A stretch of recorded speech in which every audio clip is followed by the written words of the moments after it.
얼마 전에 어떤 한 60대 아주머니께서 저에게 상담을 의뢰한 게 있습니다. 그 상담한 내용을 가지고 유김하고 기문응답을 설명을 할까 합니다.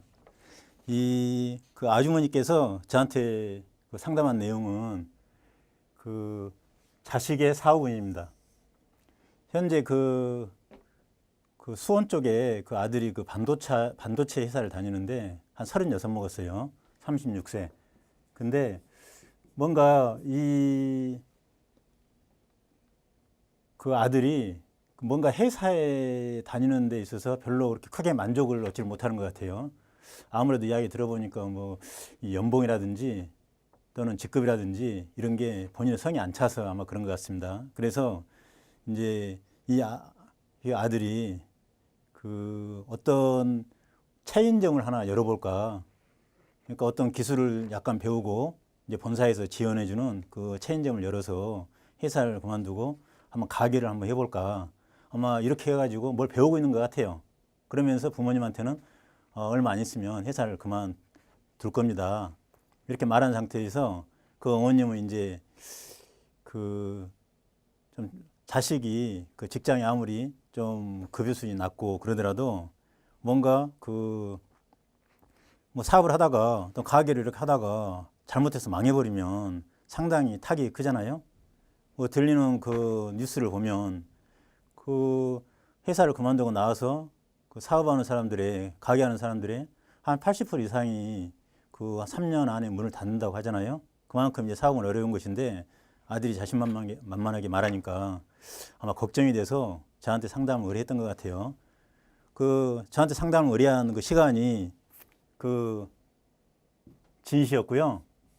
그때 월장은 5월장이었습니다. 그래서 이 천지반도 5월장을 이 진시에다가 이렇게 월장 가시 해가지고 이 천지반도를 만들었습니다. 이 천지반도를 만들어 보니까 지금 경치너울이라 여기는 공망이 아니죠. 이 기인이 지금 5회에 타 있잖아요. 그러니까 기인이 지금 역행하고 있죠. 그래서 기사주합구청, 공백상현 의무 이렇게 역행을 하고 있는데 이 기인이 역행한다는 것은 지금 이 아들이 뭔가 하고자 하는 일이 이 천기에 위배되고 있다. 그걸 말하는 거죠. 그러니까 뭔가 아들이 하는 일이 순탄치 않다 하는 것을 이 천지반도를 보고 바로 알 수가 있죠. 그 다음에 지금 기인이 역행을 하고 있고 또 이 초전을 보면 이가의 하적상이죠. 5에서 신을 극하니까 이 하적상이 발령해서 이 초전이 됐단 말입니다.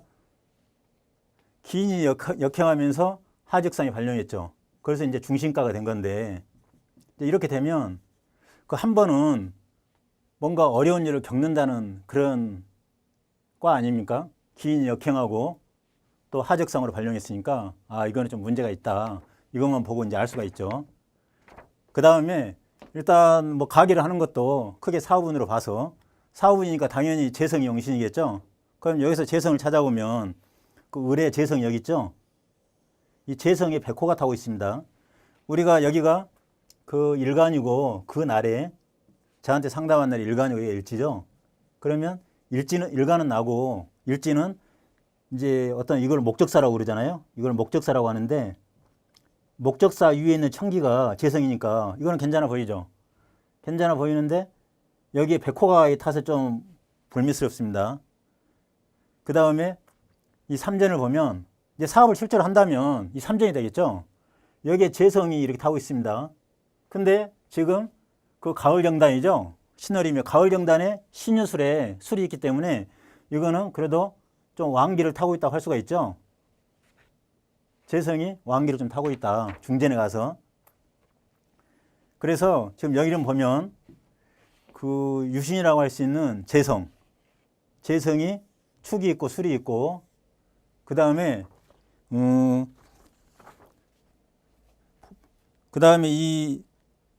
이 아들의 본명상신하고 행년상신을 봐야 되겠죠. 그러면 본명상신을 보면 본명상신이 돼지띠니까 해가 되겠습니다. 이게 지금 본명상신이에요. 그 다음에 행년상신은 이 축이 됩니다. 그래서 이게 본명상신이고 이게 행년상신이죠. 한번 내용을 보겠습니다. 지금 이 일간의 상황이 그 아들의 지금 현재 상황을 말하죠.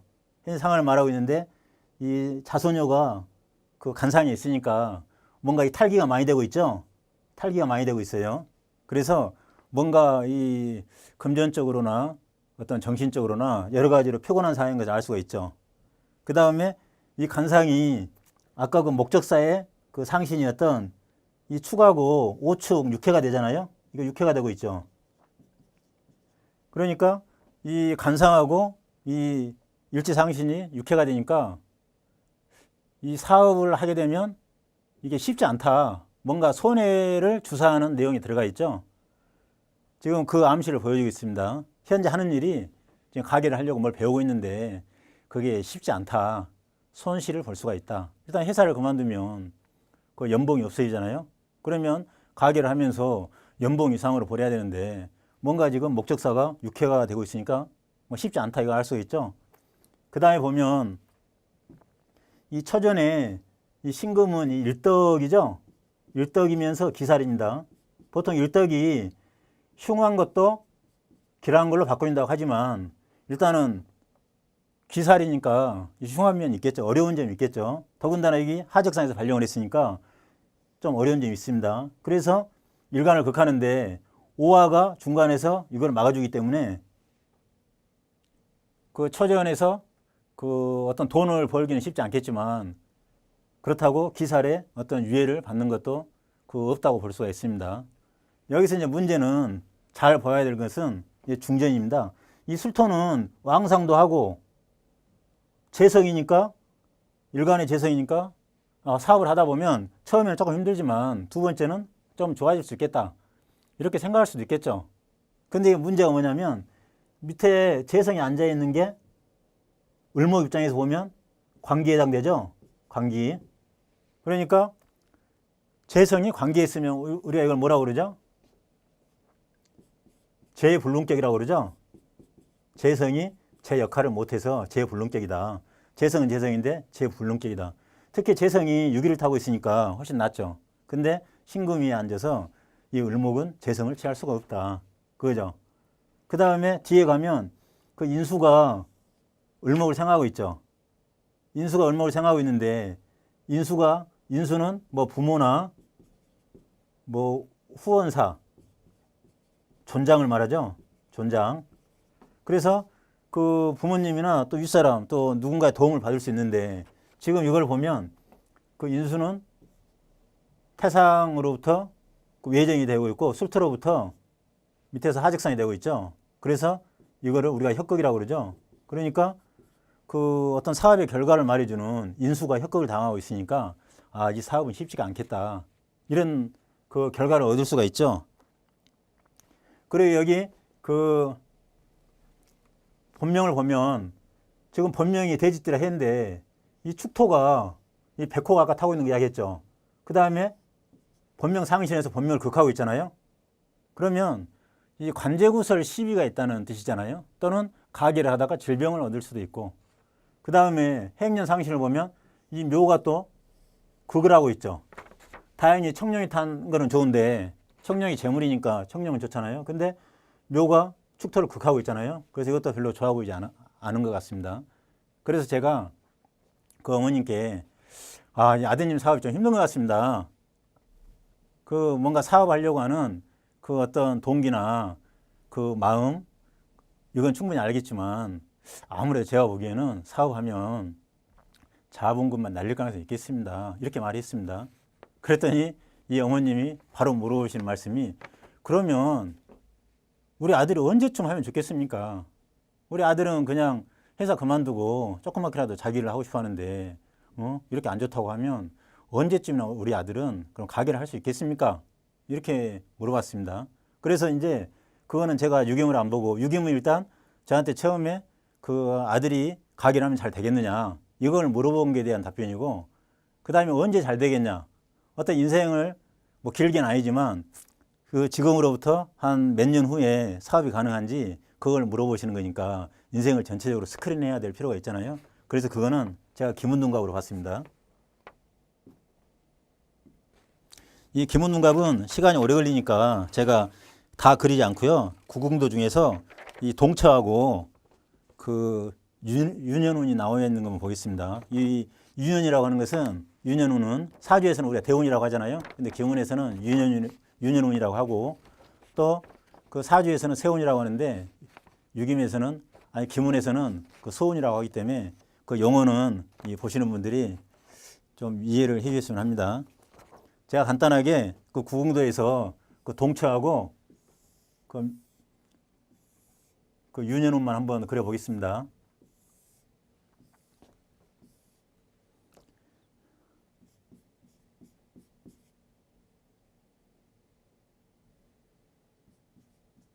그 일지는 지금 9를 타고 났어요. 그 다음에 중궁에 7이 있고요. 그 다음에 6, 8이 있고 1, 3이 있습니다. 그래서 여기가 년, 월이고 그 다음에 여기는 시, 그 다음에 여기는 현재 운, 사주로 말하면 대운이죠. 현재 32세부터 37세까지는 그 유군이고 여기 38세부터 45세까지는 팔운입니다. 그래서 이 통계도를 한번 그려보면 일단 통계도는 그 원을 두 개 그리는데 바깥쪽은 그 45세 이상이고 그 아래쪽은 45세 이하니까 그 아래만 그려보겠습니다. 이 지금 그 어머님의 아드님이 36세니까 그 아래쪽만 한번 그려서 보겠습니다. 그 일간이 9고요. 일간은 지금 있는 장소가 그 신금자리에 있으니까 강하죠. 그 다음에 간성은 좀 약한 편인데 이 중궁에 지금 겸황으로 이렇게 놓여 있죠. 그러니까 약하지만 꼭 반드시 약하다고 할 수가 없는 상태입니다. 그 다음에 이 친구는 이 아드님은 재성이 강한 것 같아요. 재성은 000입니다. 둘 다.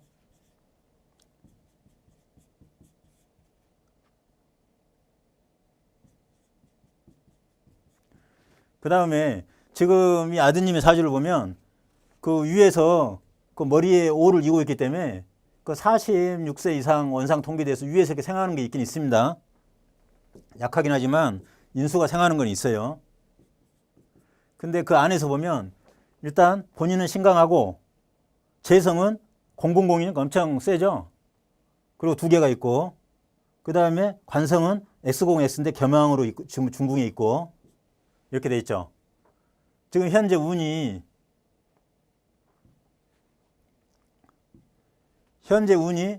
그 유군이니까 유군 그 손운이죠. 유군이 32에서 37세까지 있습니다.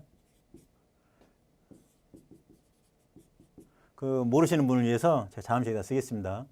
일간 본인, 여기는 재성, 여기는 관성 이렇게 돼 있어요. 그리고 집안에 인수는 비어 있고 여기는 이제 새로 들어왔죠. 유년에서 32에서 37세까지 들어왔습니다. 그리고 다음 대운은 보니까 이 8이 다음 대운입니다. 38세에서 45세. 이제 어머님 말씀은 지금 그 가게를 열심히 하려고 배우고 있는데 그 운이 좋지 않다면 언제 하면 좋겠습니까? 우리 아들은 그러면 언제쯤에 사업하면 좋겠습니까? 이렇게 물어본 겁니다. 그래서 이거 볼 수밖에 없죠. 지금 이 아들의 특성을 보면 그 기문하신 분들은 금방 알 수 있죠. 이거는 지금 유년에서 들어왔으니까 빼고 보면 그 인신충 여기서 하고 있죠. 인신충. 그죠? 그러니까 이 아들 사주는 특징이 극제라고 할 수가 있죠. 극제인데 지금 비율이 맞잖아요. 0xx고 000이니까 비율이 맞죠. 그러니까 이 아들은 특징이 지금 유년에서 그 소문이 들어왔지만 그렇지 않고 평소에는 구삼충이 있기 때문에 당연히 이 아들은 뭔가 그 열심히 일해서 돈을 버는 것도 있겠지만 그 재테크, 이 극재는 대표적인 게 재테크 아닙니까? 재테크. 재테크를 하면 잘할 수 있는 소질이 있죠. 재물이 보통 우리가 재물을 얻기 위해서는 엄청 노력을 해야 되는데 이 친구는 사주에서 말하는 식신 상관을 가지 않고 바로 재성을 쳐서 그걸 열어서 먹으려고 하잖아요. 그렇기 때문에 이게 극재형인데 바로 이 아들은 이 재테크에는 상당한 소질이 있고 앞으로 재테크하면 돈을 많이 벌 수는 있다. 그래서 물어봤더니 현재 36살인데 서울에 그래도 꽤 비싼 아파트를 가지고 있다고 그럽니다. 결혼 막 하자마자 어디 뭐 분양 받는 데 쫓아다니고 막 어떻게 해가지고 부모님한테 지원도 받고 해서 아파트를 한번 옮겼는데 그래도 꽤 비싼 아파트를 갖고 있어요. 회사 연봉은 그렇게 많지 않은데 꽤 비싼 아파트를 그래도 가지고 있다는 것은 뭐 부모님도 좀 도움이 있었겠지만 본인이 어떤 재테크를 좀 한다. 그걸 알 수가 있잖아요. 근데 이제 한 가지 이제 의문이 들 수가 있습니다. 보통 이 소년이 들어오면 우리가 실신생재의 형태를 이렇게 갖추잖아요. 이렇게. 그러면 당연히 돈을 벌 수가 있죠. 신강하고 재성도 신강하고 거기에 소년이 왔다면 재성과 어떤 일간 사이에서 손이 중간 역할을 해가지고 어떤 가게를 하면 충분히 돈을 벌 수 있잖아요. 근데 문제는 뭐냐? 3이 들어와도 6이 들어와도 이 9가 3하고 충을 하는 관계에서는 이 재성의 기운이 이쪽으로 갈 수가 없습니다. 그건 아시죠? 기문을 하신 분들은 다 아실 거예요. 9가 항상 3으로 가기 때문에 이 아들한테 이 손운이 들어와서도 그거를 크게 써먹지는 못한다. 그래서 지금 그 36세면 이 37세 바로 앞이잖아요. 그럼 언제 사발할 수 있느냐? 그걸 한번 보겠습니다. 여기 지금 38세에서 45세죠. 여기 8운이 있잖아요. 그럼 8은 재성입니다. 그러니까 이제 38세가 되면 일간이 쭉 이 방으로 가서 재성을 직접 만나는 거죠. 그러면 여기서도 재성을 동처럼 만나고 있는데 여기서 만나도 큰 의미가 없지 않느냐 그렇게 말할 수가 있는데 이 방이 물방이죠. 수방. 이 자수방이죠. 그러니까 9가 신강한 상태에서 자수방에 가면 그 방이 물방 아닙니까? 그러니까 쉽게 말하면 이 방 자체가 손방이 되는 거죠. 손방. 그러니까 이 방에서 손생재가 되는 거죠. 이 재성을 만나면서 이 재성이 자수방에 있잖아요. 그러니까 구금은 자수를 생하고 자수는 8이니까 묘목이죠. 묘목을 생하고 그래서 구금은 이제 신금으로 표시하면 그러면 이게 손생재가 되는 거죠. 그래서 제가 그 어머님께 지금이 36이니까 한 내후년쯤 지나면 서서히 준비를 해서 조금만 가게를 해도 그때 가면 괜찮겠습니다. 그렇게 이야기했습니다. 그러니까 이 방이 그 손방이라는 게 상당히 크죠. 여기 보면 이 손운이 운에서 들어왔어도 이거는 손운은 이게 화방이지 않습니까?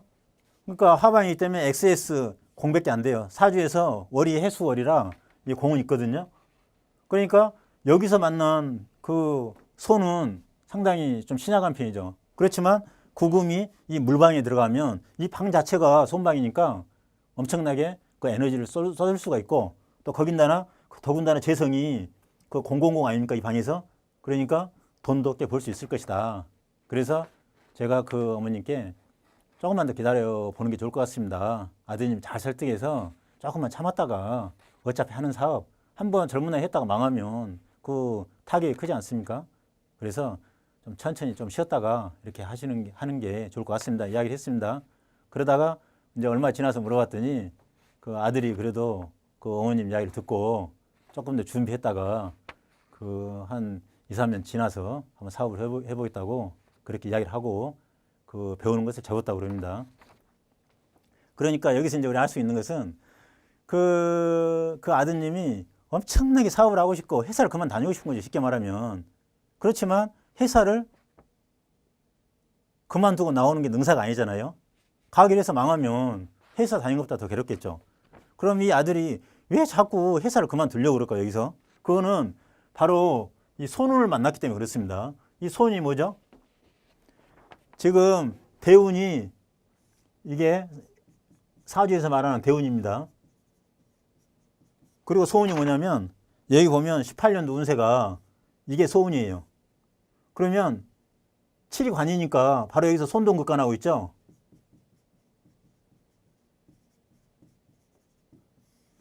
이 사주 말하면 뭐라고 그러죠? 상관이 관을 보는 건 상관경관이라고 그러죠. 이 기문에서는 손동극관이라고 그럽니다. 그래서 이 손동극관인 상황이기 때문에 아들은 회사가 싫은 거예요. 회사를 그만두고 싶은 거죠.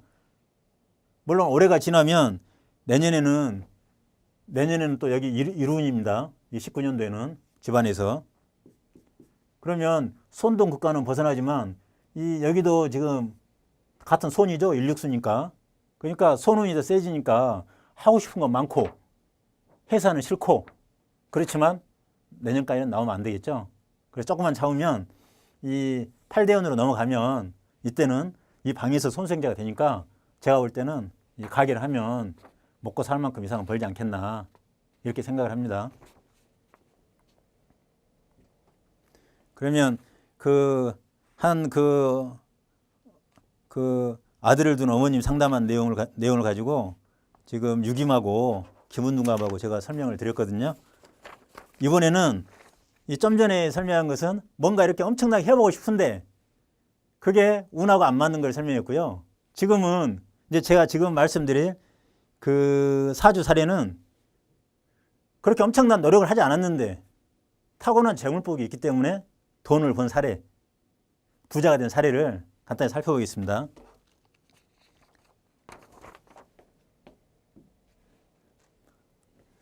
이 보통 사람들 그런 이야기 많이 하죠. 사람이 돈을 쫓는가?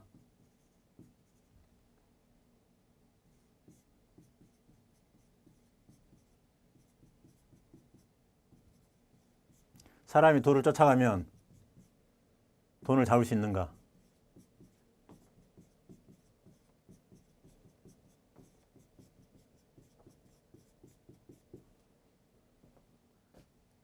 또 어떤 사람, 또 따르게 보면 돈이 저절로 사람을 따르는가?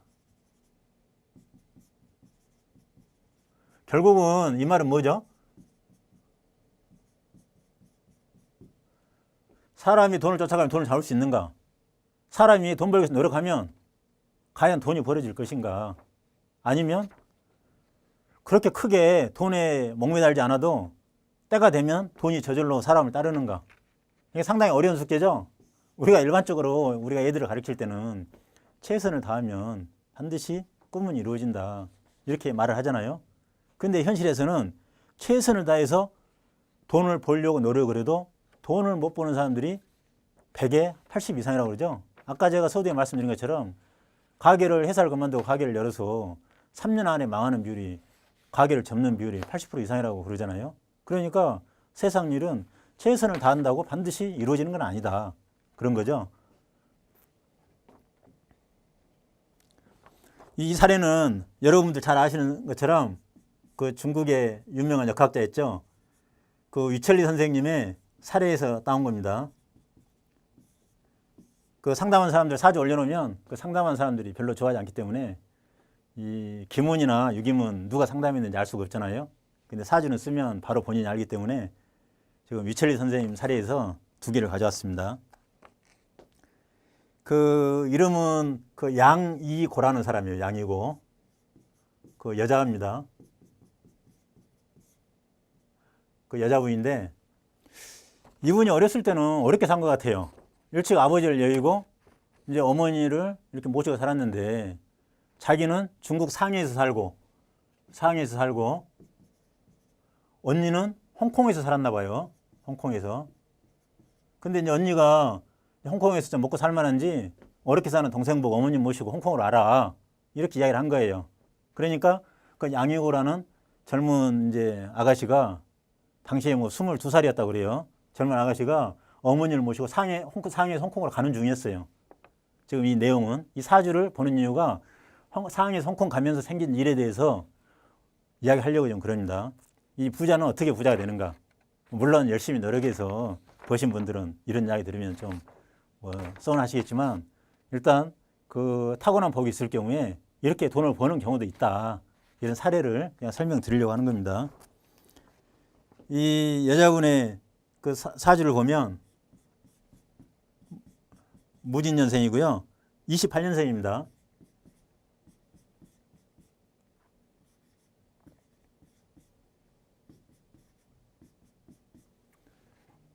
대운은 이대운이고요.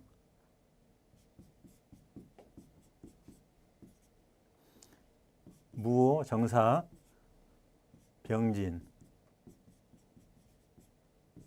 을묘, 갑인.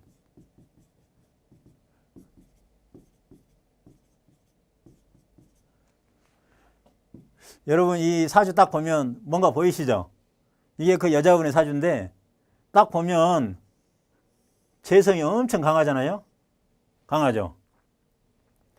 뭔가 아버님이 어려서 돌아가셨다고 하는 거 보면 재성이 강한 거하고 좀 관련이 된다는 걸 알 수 있겠죠. 여기 한번 보시면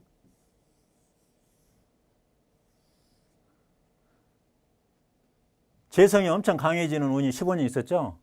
아마 돌아가셨다면 아버님은 이 안에 돌아가셨을 것 같아요. 그죠? 재성이 너무 왕성하니까 아버님이 편지 아닙니까? 그리고 이 사람의 사주를 보면 을묘가 이렇게 있죠. 녹을 깔고 있죠. 그 다음에 여기에 묘미 한목을 있죠. 한목. 그 다음에 여기 보면 시간에 있는 임수의 뿌리가 여기 있죠. 그죠? 그러니까 이 여자분은 재성이 엄청 강하긴 하지만 다행스럽게 일간이 바로 앉은 자리에 뿌리를 두고 있고 그 시간에 임수 정인을 두고 있는데 다행히 임수가 개수에 뿌리가 있죠. 이 지지에 뿌리가 있고 없고는 천지차이입니다. 그건 아시겠죠? 그래서 사주가 재성이 엄청 강한 것 같은데 일간도 뭐 비슷하게 그 힘을 가지고 있죠. 밑에 녹을 가지고 있고 임수가 개수에 뿌리를 두고 있어요. 근데 제가 볼 때는 여기에 오화가 있는 걸 봐서 약간은 재성이 좀 강한 것 같습니다. 그 유철리 선생님은 어떻게 표현했냐면 그 신재 양강으로 표현했어요. 신재 양강. 그러니까 일간도 강하고 재성도 강하고 둘 다 강하다. 신재 양강으로 표현했습니다. 근데 이제 제 짧은 소견으로는 신재 양강으로 유철리 그 사주의 대가이신 유철리 선생님이 그렇게 표현하셨지만 제가 보기에는 약간 그 재성이 강한 느낌이 듭니다, 지금. 그죠? 여러분 보시기엔 어떻습니까? 근데 이 양유고라는 사람이 어떻게 돈을 벌었냐. 그때는 이제 1949년이에요. 뭐 중국이 한참 복잡할 때죠. 우리로 따지면 6.25가 일어나기 바로 전년도 아닙니까? 이 언니가 이제 홍콩으로 오라고 그래서 어머니를 모시고 갔어요. 가는데 그 당시에 이제 중국이 사람도 많고 막 이동한 사람들이 엄청 이동이 많은 때였어요. 그 당시에. 그때 어떤 차를 탔어요. 자동차를 타는데 이제 홍콩 가서 살 거니까 짐을 많이 싸고 왔을 거 아닙니까? 큰 여행 백에다가 이제 바퀴 달린 게 있었는지 모르겠지만 이렇게 백이 있었을 거 아닙니까?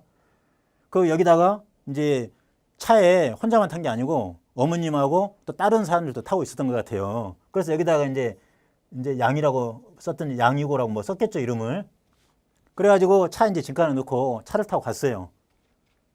근데 이제 목적지에 내릴 때 그 차를 운전하는 기사 아저씨가 이제 짐칸에서 이제 이 사람을 짐을 주기 위해서 찾는데 이 사람 이름이 양이고니까 딱 보니까 이거하고 똑같이 이렇게 써 있는 짐이 있었는데 이것도 양이라고 써 있었나 봐요.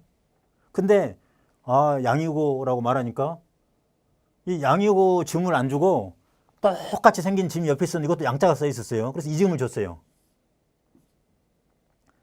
이거를 양이고한테 주었거든요. 원래 양이고 짐 이거고 양유구한테 준 짐은 그 양자가 쌓인 이 짐이니까 그 차에는 아마 양치성을 가진 사람이 타고 있었던 것 같아요. 그래서 양유구가 이제 홍콩 가서 언니 집 가서 짐을 딱 열어보니까 그 안에 뭐가 있었냐. 이 옷이 위에가 쭉 옷이 덮여 있고 옷을 보니까 자기 옷이 아닌 거예요. 그래서 옷을 딱 뒤집어 보니까 그 안에 금괴가 10개가 나왔어요. 10개. 유략 떼부자 된 거 아닙니까?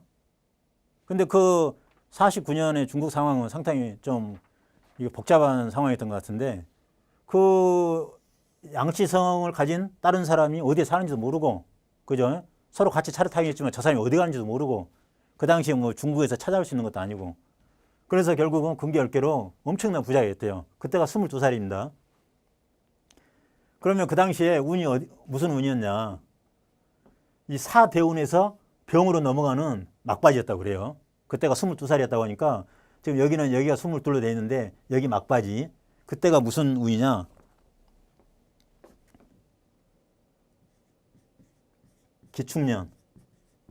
기축년 정축월이래요. 이걸 보면 뭘 알 수가 있죠? 여기 보면 우리 지지는 모두 삼합 운동을 하는 걸 알 수 있죠. 알고 있죠, 여러분들.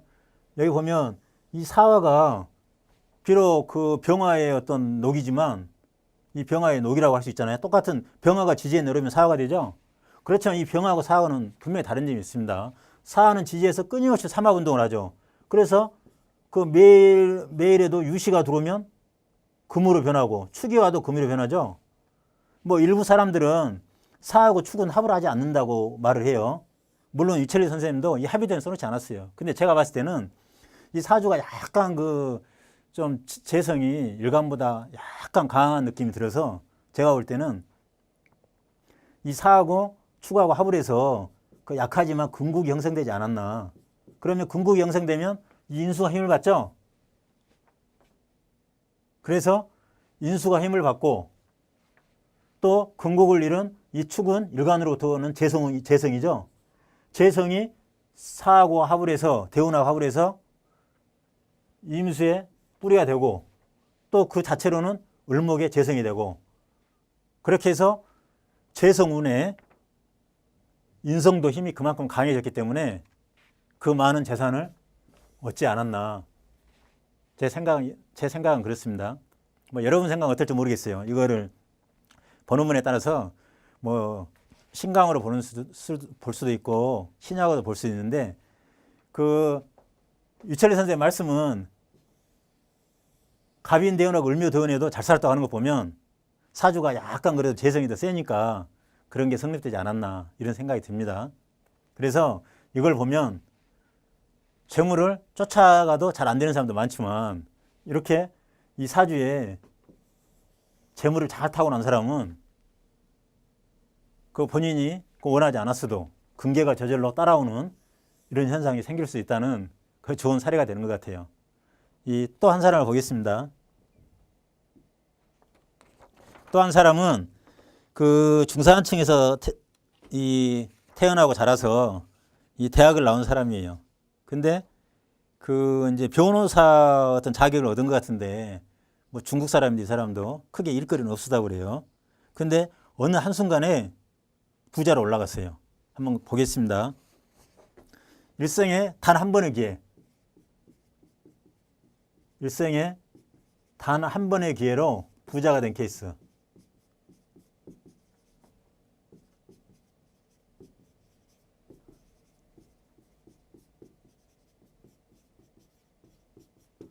일생에 단 한 번의 기회라도 부자가 된 경우 그 사주를 보면 사주는 뭐 특별한 건 없습니다. 정민년에 태어나서 임자월, 경자일, 을유일, 을유시. 대운은 그 사대운인데요. 신해, 경술, 기유, 무신. 여기까지만 설명하겠습니다.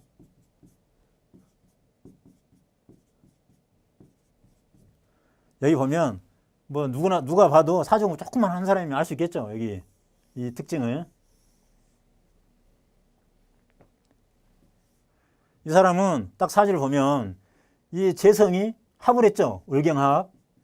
이걸 뭐라고 그러죠? 재래치하라고 그러죠. 재래치하. 재가 와서 나를 치한다. 재래치하.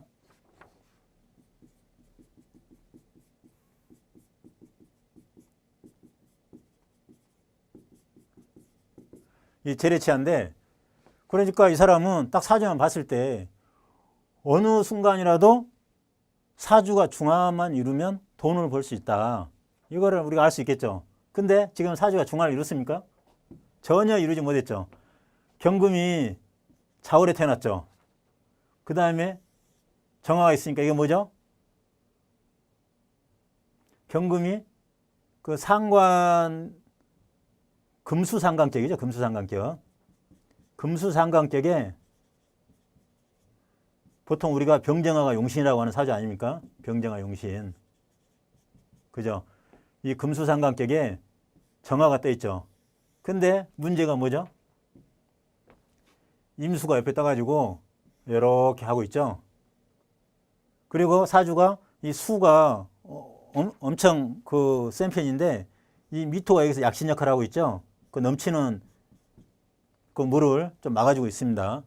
그러니까 이 사주를 여러분들이 볼 때 중요한 게 뭐냐면 이 오행, 이것도 상당히 중요합니다. 오행. 근데 금수상강격이다. 목화통명격이다.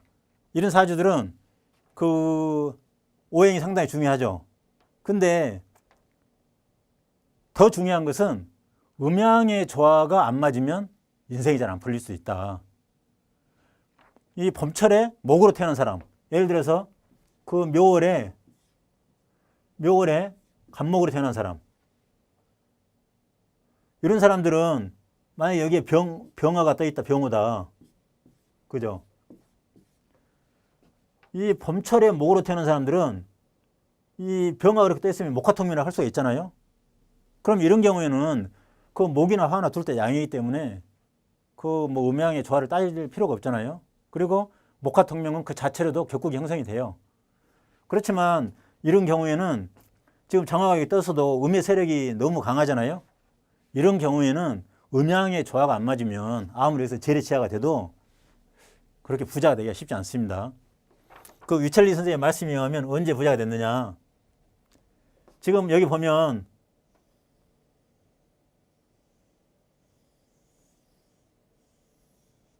이게 다 금수운이죠. 금수운. 저기서 음의 세력이 되게 강한데 금수운에 부자가 되겠습니까? 이 사람이 부자가 된 것은 이때래요. 이때. 무대운. 무대운 개미년에 그 친척 중에 그 고모가 계셨나 봐요. 근데 고모가 부잣집으로 시집가가지고 엄청나게 재산이 많대요. 근데 이 친구가, 이제 이 사람이 그 대학을 졸업하고 변호사 자격증을 땄지만 이렇게 아마 이렇게 놀고 있으니까 일이 많지 않으니까 아마 이 조카를 생각하는 입장에서 일거리를 줬을 수는 있죠. 그래서 그 고모가 이 사람한테 그 자기 집안의 그 시댁을 말하죠. 그 시가 요즘은 뭐 시댁, 처갓집 이러면은 그거 뭐 여성 차별한다고 이렇게 요즘 그렇게 하면 안 된다고 그러죠. 그래서 보통 처가, 시가 이렇게 말하는데 이 시가에 그 재산이 엄청 많은데 그거를 관리를 이 사람한테 맡겼어요. 그래서 이 사람은 그 특별한 일이 없이 소득원이 별로 없었는데 이 고모 덕분에 그 큰 부잣집에 어떤 재산 관리를 하면서부터 엄청난 돈을 벌었어요. 그 재산 관리 하면서. 그래서 뭐 다른 특별하게 뭐 변호사니까 어떤 변호 활동을 한 것도 많이 해서 돈을 벌어야 되는데 그런 것도 없고 그냥 일생에 그 고모 잘 둔 덕에 단 한 번의 기회를 얻어가지고 이래야 부자가 된 사람입니다. 그래서 농장도 하고 돈도 많이 벌고 그랬대요. 그래서 아까 좀 전에 말한 그 양이고 그 여자분 사주하고 이 변호사인 남자분 사주는 특별하게 본인이 어떤 재물을 얻기 위해서 노력을 하지 않았는데 타고난 제복이 있어서 어느 순간에 이렇게 부자가 됐더라. 뭐 이런 사주를 이렇게 보다 보면 아, 이 재물이라는 것은 하늘에서 타고나는 것 같다. 이렇게 생각할 수가 있겠죠. 근데 제가 봐도 이 큰 부자는 하늘에서 타고나는 것 같아요. 물론 작은 부자는 열심히 모으고 아껴 쓰면 벌 수가 있죠. 근데 이 큰 부자는 그래도 어느 정도 타고나야 될 것 같습니다. 제가 예전에 이제 그 신촌에서 대학생활 할 때 들은 이야기가 그런 게 있습니다. 그때 이제 대학교 다닐 때 우리 남학생들 당구를 많이 치잖아요. 당구집 사장님이 들려준 이야기인데 그 근처에 어떤 갈비집이 있었어요. 근데 갈비집 그 사장님이 그 주방장한테 또 주방에 있는 사람들한테 상당히 좀 안 좋게 인식이 됐나 봐요. 그러니까 아무래도 직원들은 사장님이 잘해주길 바라는데 너무 그 사장님이 돈만 밝혀서 그랬던 건지 아니면 서운한 말을 많이 해서 그런 건지 뭐 제가 그것까지는 알 수가 없는데 그 당구장 그 사장님 하신 말씀이 그 주방장하고 주방에 있는 사람들이 사장이 미우니까 손님이 와서 고기를 1인분 시키면 한 300g만 줘야 된다 만약에 그러면 400g씩 줘버렸대요. 그러니까 손님들이 엄청나게 몰려온 거예요. 그 집으로 고기를 많이 주니까 좋은 고기를. 근데 또 사장님이 상당히 머리가 좀 있으셨나 봐요. 그런 모습을 보면서 점심시간, 저녁시간에 시간을 제한을 하고 그 시간이 지나면 고기는 떨어졌다고 안 팔고 다른 음식을 섞어서 판 거예요. 그래가지고 그 갈비집 사장님이 떼돈을 벌었답니다. 저는 이제 그 당구장 하시는 그 사장님 말씀만 듣고 뭐 정확한 내막은 잘 모르지만 그 당구장 그 사장님 말씀은 그걸 보면 큰 돈은 역시 하늘 내린 것 같다. 그 사장이 직원들한테 못했어도 직원들이 사장님한테 복수하려고 고기를 그렇게 막 퍼줬는데 그것 때문에 오히려 소문이 나서 그 사장님 오히려 돈을 더 많이 벌었다. 그걸 보면 아무래도 그 부자가 되려면 좀 이 타고나는 게 있어야 되지 않나 뭐 이런 생각이 듭니다. 그러면 사주는 이걸로 마치고요. 그 다음에는 육효점을 본 사례를 가지고 이제 한번 말씀드리겠습니다. 이 사례는 뭐냐? 어떤 이제 회사를 경영하시는 분들을 많이 보면 또 건물을 가지고 있으신 분도 그렇고 이 사업이 어려워지면 일단 건물을 팔 생각을 하게 되죠. 아무래도 이제 뭐 금융권에서 빌린 대출 이자도 갚아야 되고 또 이런 자금난이 허덕이다 보면 일단 있는 자산을 팔아야 될 거 아닙니까? 그 다음에 또 이렇게 사업체도 아예 통째로 넘기는 사람도 있죠. 회사 하다가 그냥 건물만 넘기는 게 아니고 사업이 어려지면 다 넘기려고도 해요. 이거는 그런 회사 인수와 관련된 그런 사례입니다. 이거는 이제 제가 직접 친 점인데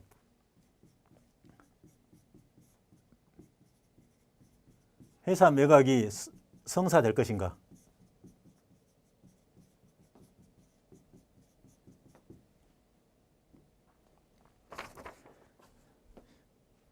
제가 점을 쳐보니까 이런 게 나왔습니다.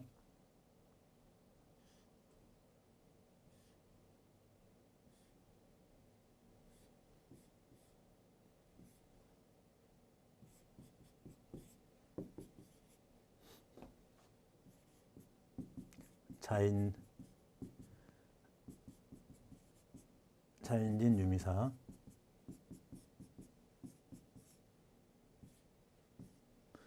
이날이 신월 개묘일이니까요. 그 진사가 공망이죠.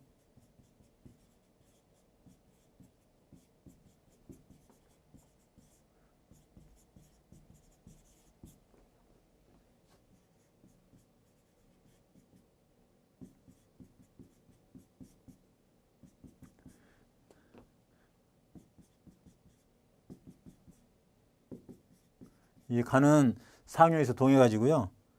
이게 술토로 바뀌었습니다. 술토 부성으로.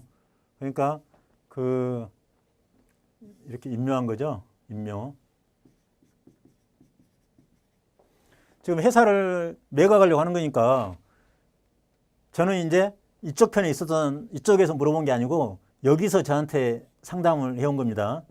회사를 팔 사람. 그러니까 회사를 팔 사람이 그 사장님이 저한테 물어본 건 아니고 그 사장님 밑에 참모가 물어본 겁니다. 그 지금 보면 여기는 사겠다는 매수자고 여기는 팔리는 사람이죠.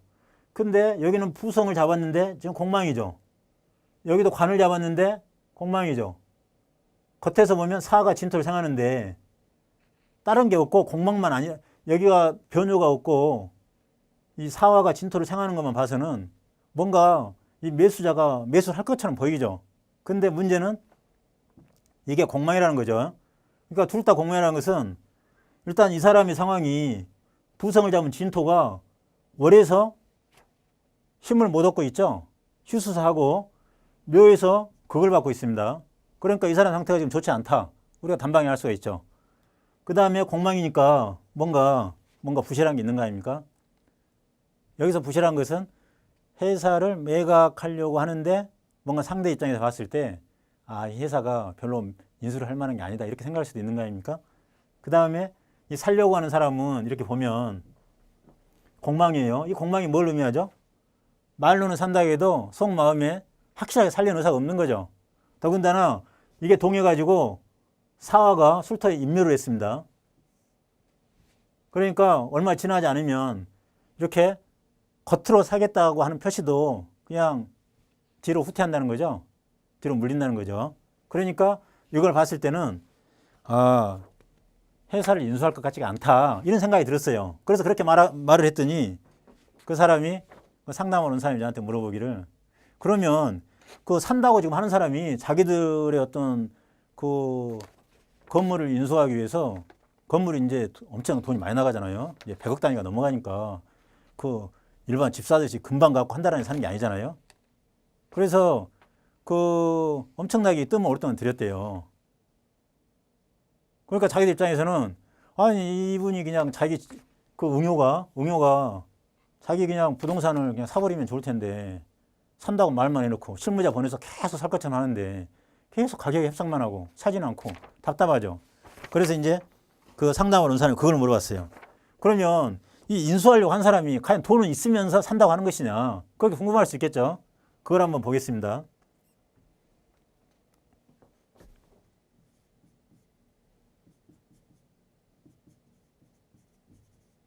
인수하려는 사람은 능력이 있는가?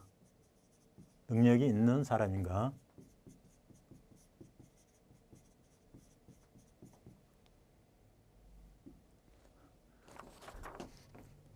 그 6개점을 그 자리에 쳤더니 이게 나왔습니다.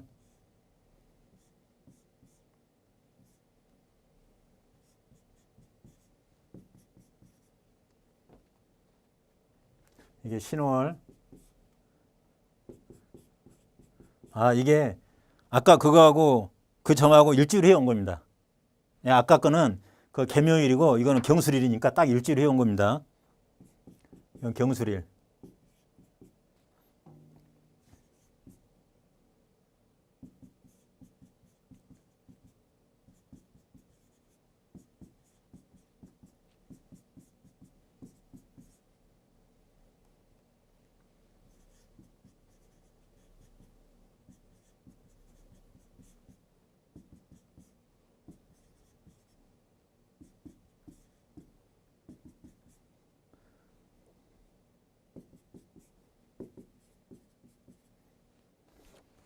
여기 보면 지금 이 세호 상태, 6호점은 치면 일단은 세호의 상태를 봐야 되죠.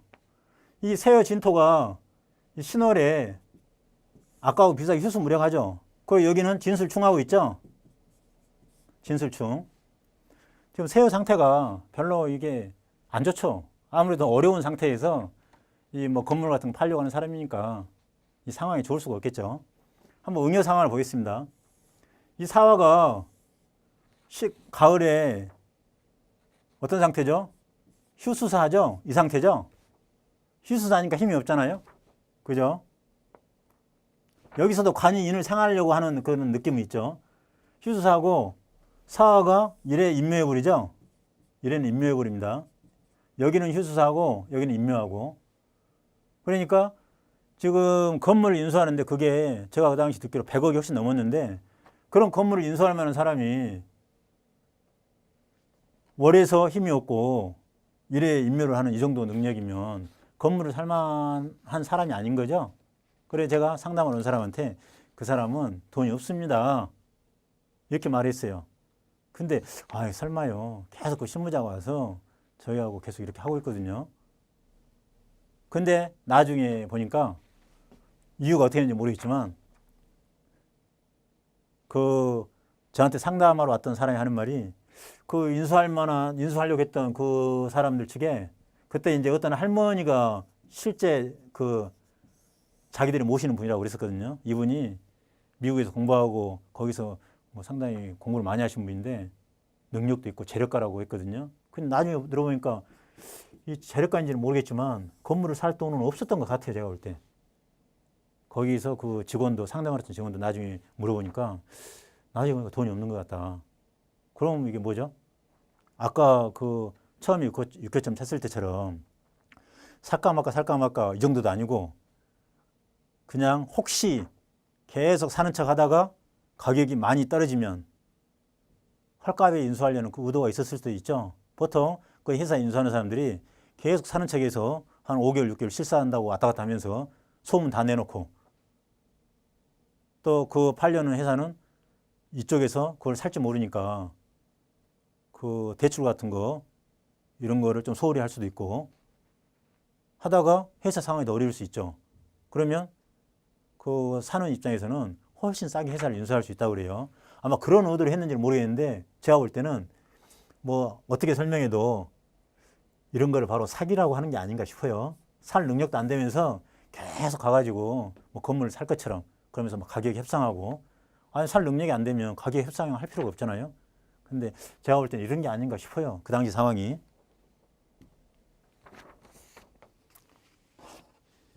이 역수를 하다 보면 이 많은 사람들을 상대하게 됩니다. 그래서 어쩔 때는 사주로도 봤다가 어쩔 때는 기문으로 봤다가 뭐 이렇게 하는 건데 점도 많이 칩니다. 막상 그 역수를 하다 보면 이 점이 조금 신기할 때가 많아요. 점을 치는 제 자신도 그러지만 그 손님도 참 신기하다고 그래요. 어떻게 점으로 알 수 있나. 그죠? 점이라는 것은 그 사람이 내가 한 번도 안 봤지만 부자다? 돈이 있다 없다? 그걸 쉽게 알 수가 있잖아요. 그죠? 이번에는 그 주역점을 쳐본 사례를 가지고 설명을 할까 그래요.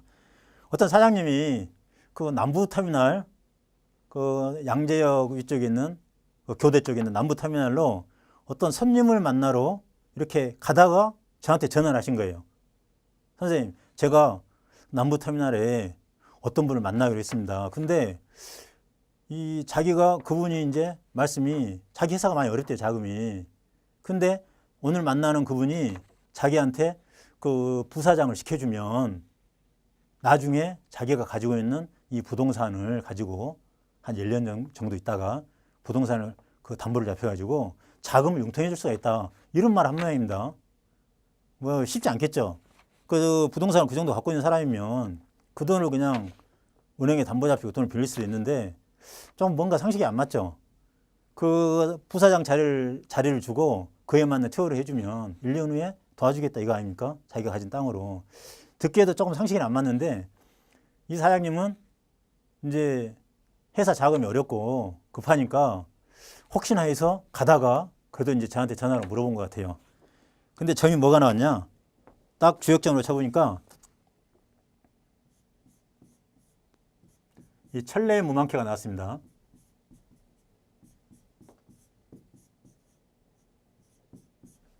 천례무망. 이 천례무망은 이렇게 개의 어떤 모습을 보면 이 상캐가 하늘이죠. 하늘인 천이고 하캐는 움직인다는 레입니다. 레. 그러니까 쉽게 말하면 움직여서 하늘로 나아간다는 거죠.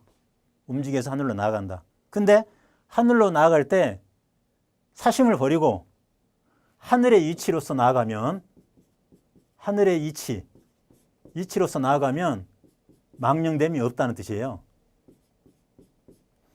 지금 무망키를 얻었다는 것은 쉽게 말하면 이 저한테 전화한 그 사장님이 뭔가 하늘의 이치로서 일체를 하는 게 아니고 객관적으로 일체를 하는 게 아니고 뭔가 내 욕심이 많이 들어갔다 하는 것을 간접적으로 보여주는 겁니다. 여러분들이 이제 한 가지 아셔야 될 것은 주역은 딱 무망키가 나왔다. 그러면 망령됨이 없어야 된다. 그런 뜻 아닙니까? 그러면 상담하는 사람이 망령됨이 조금 있다는 뜻이에요. 주역은. 그 사람의 망령됨이 있기 때문에 망령됨이 없어야 된다는 가르침을 주는 거거든요. 그래서 하늘의 위치로 나아가면 무망이고 사사로움으로 나아가면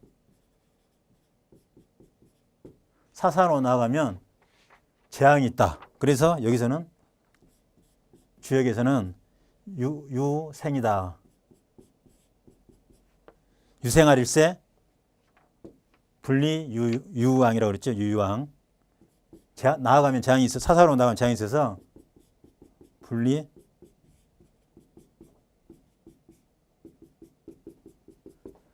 사사로움으로 나아가면 재앙이 있어서 나아가지 않는 게 이롭다 이런 뜻이죠. 그러니까 이 지금 개사에서 이렇게 나온 거고 그 점에서는 뭐가 났냐면 이게 동했어요. 무망과 함께 처유가 동했습니다. 초구는 뭐냐면 무망으로 나아가면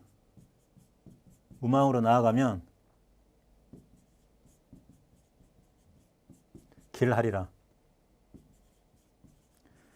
개사에서는 뭐라고 그랬죠? 사사로움으로 나아가면 재앙이 있어서 나아가는 바가 이롭지가 않다. 이렇게 말을 했는데 여기서는 무망으로 나아가면 길하다 그랬죠. 그러니까 점을 친 사람, 그 사장님이 무망으로 나아가지 않으면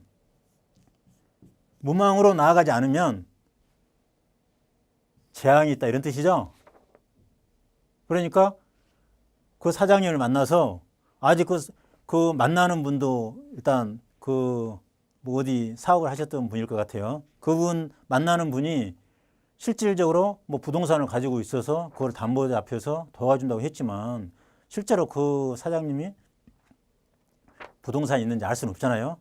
저한테 이제 물어본 그 사장님은 자금이 급하니까 혹시나 해서 그렇게 가서 뭐 부사장 자료만 주면 돈을 도와준다고 하니까 그렇게 하고 싶은 마음이 굴뚝 같았는데 점에서 천례 무망케가 나온 거 아닙니까? 나아가는데 하늘의 이치로 나아가라.